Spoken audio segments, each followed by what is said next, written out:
Okay, The Simpsons has The Past and the Furious. It is a special. It is not a regular episode of The Simpsons.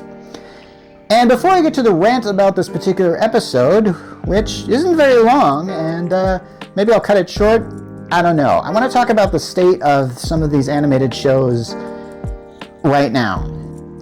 It's interesting that The Simpsons seems to be showing up on Hulu, but not Disney Plus, but it does show up on Disney Plus after the season is done. How they're doing these seasons is really weird to me. Like every once in a while, I'll see an episode every week and everything will be okay, and then months will go by, and then suddenly I see a few more episodes, maybe like 2 or 3, and then there's huge gaps between them. Now, it's not uncommon for a show to have a mid-season gap. That is just the nature of the beast. But when I'm starting to see this happen on, say, shows like, say, Family Guy, I don't even think had a new season.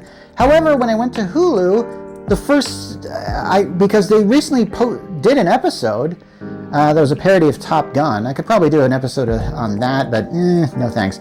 And I kept going like, oh, this must be one of their other special episodes, because I noticed this Family Guy had like a few episodes down there that were just marked as special episodes, so they had like a Christmas episode, and I can't remember what else they had. Oh yeah, they had a Halloween episode, shoot, forgot.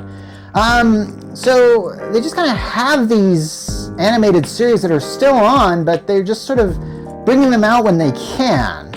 So I don't mind if, like, say they do a special episode that's, say, an hour long and they call it that. Like The Simpsons had a Christmas episode that was actually very good. There were actually several things that were discussed in the episode of, Ned Flanders' belief, since he had lost 2 wives. I actually think that was that the show actually addressed this, and addressed this in a very, very good way.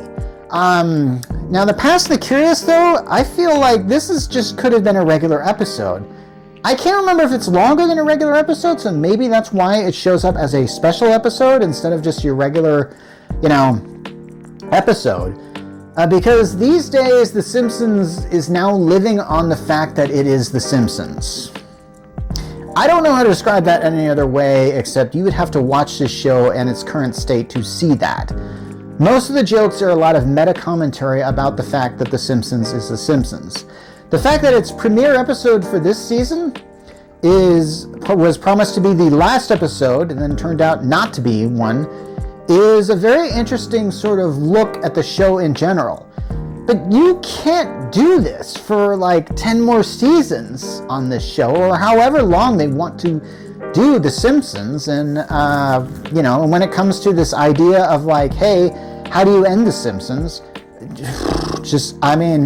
I have an idea, actually. I actually do. I might do a 10-minute rant on that one time.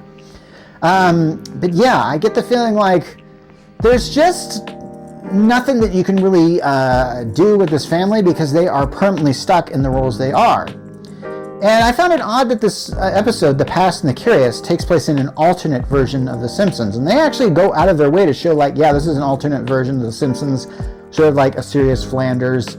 If you've seen that episode, then you know what I'm really talking about. This idea of essentially that this would be one of those episodes in which you actually see the characters grow up, and actually a lot of time happens, and they do a lot of time skips. In the case of The Past and the Curious, they do a lot of time skips because there's actually time travel in this episode. Yeah, I have no idea. This is where it gets really hard to describe this thing. But essentially, on the show, it takes place in a very dystopian world where essentially there are no trees, there's no nature, everything's just industry, and everything's gray and looking really drab. Lisa Simpson sees this, and of course, knowing Lisa, which you see, you can see the activist side of Lisa a lot on this show, particularly in the later seasons of this thing. And she's campaigning against Mr. Burns because she seems to always do this. Mr. Burns is, of course, as you know, the billionaire representation on this show, and we all don't like billionaires now, do we? However, Mr. Burns is one of those characters that essentially he really grows on you. Like, if they ever took him off the show, I would be somewhat angry. I believe he might have a different voice now, but I could be wrong about that. But I believe it's very hard to do that voice all the time. So on this episode, apparently, I don't know, Lisa goes to therapy, and her therapist hands her these things allow her to travel through time, which to me, I kind of go like, oh, you just have this? And at first I thought like, oh, this is more of a mental representation because these things look like, what was it, pagers at like, I don't know, Applebee's or something? I think they made something like that, a reference like that. Anyway, she discovers that she can go back in time, and when she does, she goes back in sometime, I don't know, the 20s or 30s, but, you know, Mr. Burns is like super young, which, if you know anything about The Simpsons, Mr. Burns can be as old as however they want him to be, and I think he's actually like 114 on a certain episode. The fact this happens kind of doesn't really make a lot of sense, but then again, that's Simpsons for you. It's an animated show, who cares? And in this case, I do kind of care about the fact that, yeah, she can just travel through time and just does this, but anyway, she goes back to a time where Mr. Burns was apparently a singer of some type, and at the time there were these mini moose that were just hanging around Springfield. At first I thought, like, why are they spending so much time on this mini moose joke? And then I realized that everybody hunted the mini moose down, and this resulted in some sort of environmental calamity. Then it was discovered that the mini moose were these things that actually ate this certain flower that were the cause of the environmental calamity. Now, I'm getting into heavy spoilers there, but if you know anything about time travel movies, there's always that thing of like, I don't even know how to describe this. I know there's a word for this because this happens so many times in time travel movie, where the person that actually time travels causes the event that they think they're trying to stop. I guess that's probably the best explanation I can give for this. So yeah, I think that's what essentially happens in this. By trying to save the mini moose actually eats the flower, and then so the environmental damage has essentially been caused. Now I remember the resolution of this particular thing, where essentially they just plant more flowers, and at the end of the episode it shows that the environmental damaging is starting to heal, that the world is starting to become a more colorful place. There are lots of flowers around. And it shows that even Mr. Burns sort of remembers the fact that he really loved these flowers. This was something about him. Because I actually think that Lisa going back in time caused Mr. Burns to actually be our Mr. Burns that we know of in this particular timeline of The Simpsons here. So yeah, this gets kind of complicated because you're dealing with time travel, because time travel is just one of those things that gets sort of like that. So this is probably this is obviously a non-canon episode of The Simpsons, which really could have easily been essentially it's a full-length Treehouse of Horror episode.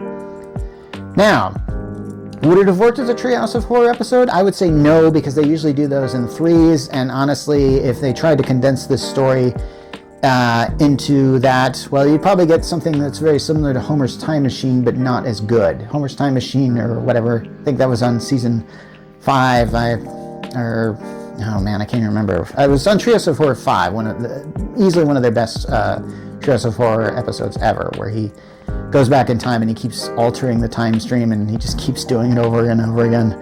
Yeah, so essentially we kind of have that same plot here, but with just Lisa here. Now, do I like Lisa? Yes, I actually think Lisa is one of the prime characters. Actually, all the Simpsons characters are very good and they're all very well written, but they have changed over the years. If you watch earlier episodes of The Simpsons, you really start to get the feeling that they hadn't really fleshed out these characters yet. So at some point in time, Mr. Burns can be absolutely despicable and you have no sympathy for him. And there's some times where you can actually do have some sympathy for him.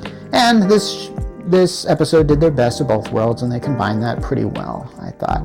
So, is this where The Simpsons is going to be at now? I don't mind if they do this now. If they just simply release an episode every once in a while. Provided that episode is good. Because it is really hard to do a good episode of The Simpsons now.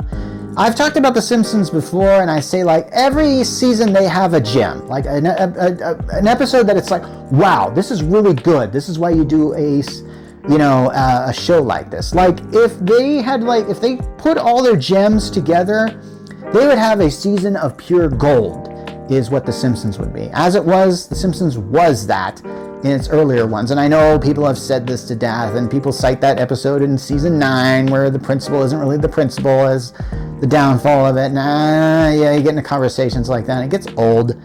But hey, if you want to reduce The Simpsons to that and just kind of have a good episode come out every once in a while, you could do that. Maybe you should. Anyways, it's been Mark Rollins from the Geek Church, signing off.